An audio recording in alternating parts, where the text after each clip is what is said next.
ক্ষেতের ভিতরে এত ঘাস এত ময়লা। আপনি সকালবেলা বসেন কাম করতে বাদ যেতেন না খাইতেন।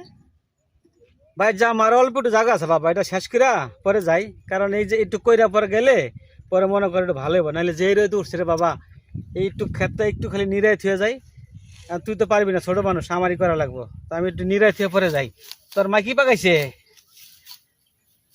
আজকে রুটি আর গরু মাংস।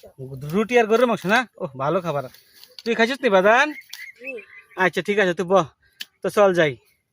ক্ষেতের ভিতরে এত ঘাস এত ময়লা। আপনি সকালবেলা বসেন কাম করতে বাদ যেতেন না খাইতেন। ভাই যা আমার অল্প একটু জায়গা আছে বাবা, এটা শেষ করা পরে যাই, কারণ এই যে একটু কইরা পরে গেলে পরে মনে করে একটু ভালো হইব, নাহলে যেই রোদ উঠছে রে বাবা, এই একটু ক্ষেতটা একটু খালি নিরাই থুয়ে যাই। আর তুই তো পারবি না, ছোট মানুষ, আমারই করা লাগবো, তো আমি একটু নিরাই থুয়ে পরে যাই। তোর মা কি পাকাইছে? আজকে রুটি আর গরু মাংস। রুটি আর গরুর মাংস না? ও ভালো খাবার। তুই খাইছিস নি বাদান? জি। আচ্ছা ঠিক আছে, তুই বহ, তো চল যাই। ক্ষেতের ভিতরে এত ঘাস এত ময়লা।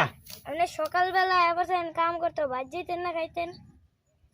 ভাই যা আমার অল্প একটু জায়গা আছে বাবা, এটা শেষ করা পরে যাই, কারণ এই যে একটু কইরা পরে গেলে পরে মনে করে একটু ভালো হইব, নাহলে যেই রোদ উঠছে রে বাবা, এই একটু ক্ষেতটা একটু খালি নিরাই থুয়ে যাই। আর তুই তো পারবি না, ছোট মানুষ, আমারই করা লাগবো, তো আমি একটু নিরাই থুয়ে পরে যাই। তোর মা কি পাকাইছে? আজকে রুটি আর গরু মাংস। রুটি আর গরুর মাংস না? ও ভালো খাবার। তুই খাইছিস নি বাদান? জি। আচ্ছা ঠিক আছে, তুই বহ, তো চল যাই।